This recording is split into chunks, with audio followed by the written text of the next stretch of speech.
அப்படின்போது கடவுளுக்கெல்லாம் கடவுள் அந்த இடத்துல அப்படின்னு நான் அவரை சொன்னேன். அப்படி சொல்லி நல்லா இப்போ நல்லா இம்ப்ரூவ்மெண்ட் அந்த பிரச்சனைகள்லாம் சால்வ் பண்ணி இப்போ கூட சில பிரச்சனைகளை அந்த பழைய ஆளுங்க வந்து இப்போ பிரச்சனைகள் நுழைக்கிறாங்க, அது நுழைச்சிட்டு தாங்கிறாங்க. ஆனால் இப்போ எனக்கும் நானே அவர்கிட்ட சொல்லிட்டு வந்துட்டேன், திருப்பி நான் உங்கள்கிட்ட வருவேனா இல்லையான்னு கூட சொல்லிட்டு வந்துட்டேன். ஆனால் இன்றைக்கி வந்து எனக்கு இந்த இடத்துல திருப்பி கூப்பிட்டு அழைப்பு கொடுக்குறாருன்னா அது பகவான் பண்ணுறது அதுதான். நான் சொல்லிட்டு வந்து திருப்பி அங்கே நான் வரவே இல்லை, இந்த ஒரு மாதமாக வரவே இல்லை, கரெக்டாக ஒரு மாதம் போனேன், பௌர்ணமி அமாவாசை வரவே இல்லை. அப்போ இன்றைக்கி பேட்டி கொடுக்கறதுக்கு கூப்பிட்றாங்கன்னா தான் அது பெரிய விஷயம்தான். அது அவர்கிட்ட நம்ம மேலே இருக்கிற கருணை, கடவுளுக்கு எல்லாம் கடவுள்ன்றது அதுதான், நம்மளை கூப்பிட்டு பேச வைக்கிறார். நிறைய விஷயங்கள் நடந்திருக்கு, இப்போ எதுவும் டக்குன்னு எனக்கு நினைவுக்கு வரமாட்டேங்குது. ஆனால் இந்த கடன் பிரச்சனை அந்த அந்த கொரோனா சீசனில் எங்கள் பெரிய பொண்ணு கல்யாணம் பண்ண பணமே கிடையாது, 50 லட்ச ரூபா பிரச்சனையை சால்வ் பண்ணுறாரு. இதெல்லாம் பணம் எங்கேருந்து கொடுத்தாரு, எப்படி வந்ததுன்றது எனக்கு இன்றைக்கி வரைக்குமே புரியாது, புதிர் தான்.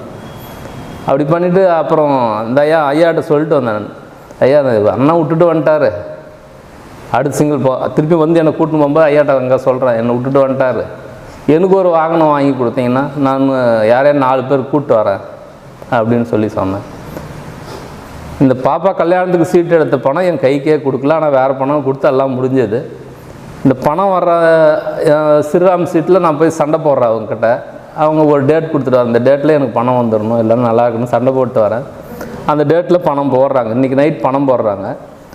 விடிஞ்சு காலையில் 9 மணிக்கு ஒரு கார் வியாபாரம் பண்ணுறவங்க வந்து நம்மக்கிட்ட பேசுகிறாங்க, நம்ம முன்னாடி பேசுகிறாங்க. அப்படிமா நான் என்ன சொன்னேன்னா, நான் பாருங்கள் நான் எல்லாம் தான் எடுத்துக்கலாம் அப்படின்னு.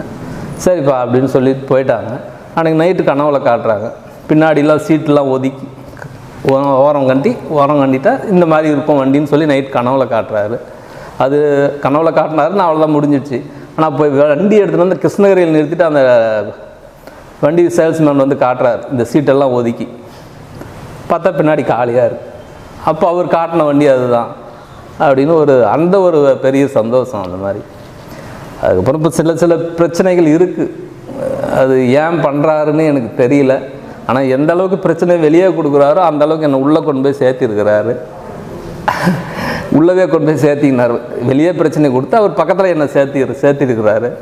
ஆனால் இந்த ஒரு மாத அளவில் அதுவே எனக்கு தடையாக வந்து மாறிடுச்சு. அது அவருடைய விளையாட்டா இல்லை வேறு ஏதோ போகிறதுக்கு இப்படி வெளியே நிறுத்துறாரா அப்படின்றது எனக்கு தெரியல. நான் ஐயாட்ட வேண்டுதல் வச்சது ஒன்றே ஒன்று தான், எவ்வளோ நாள் இருந்தாலும் இதுக்கு மேலே நான் எந்த கோயிலுக்கும் போகக்கூடாது, எந்த இதுக்கும் போகக்கூடாது, எதுவாக இருந்தாலும் உங்களோட இருக்கணும்னு தான் அவர்கிட்ட வேண்டுதல் ஸ்டார்டிங்கில் வச்சேன். ஒரு 6-7 மாதம் போனப்போ அது நிலைக்குமா என்னான்றது ஐயா தீர்வு கொடுப்பார், நிலைக்கும், அதில் எந்த சந்தேகமும் இல்லை. அதெல்லாம் நம்பிக்கை இருக்குங்க. இவர் மாதிரி ஒரு தீர்வு கொடுக்குறதுக்கெலாம் வேறு எந்த கடவுளாலையும் முடியாது. நான் திருப்பதி வருஷத்துக்கு 7 வாட்டி போகிறாள், ஆனால் ஐயாட்ட வந்து சேர்ந்த பாடு எங்கேயுமே போகிறதில்ல, எல்லாமே அவர் தான் அப்படின்னு சொல்லிட்டு ஓடி வரோம். நல்ல சிறப்பு தான். ஏன்னா நமக்கு வந்து எந்த இடத்துலையும் போய் இவ்வளோ முக்கியத்துவம் கொடுத்து நான் எங்கே போனாலும் வெளியே தான் நிற்கணும், எந்த இடத்துக்கு போனாலும் அவங்க என்ன பண்ணுறாங்களோ அது. ஆனால் இந்த இடத்துல வரும்போது நமக்கு அது அவர் உள்ள வெளியே பிரச்சனை கொடுத்தாலும் உள்ளே சேர்த்துறாரும்போது அது ஒரு மறக்க முடியாத மகிழ்ச்சி தான்.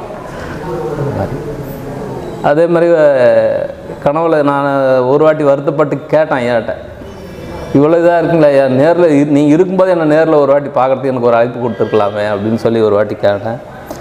அடுத்து கேட்ட பின்னாடி அப்புறம் ஒரு நாள் கனவுல வராரு.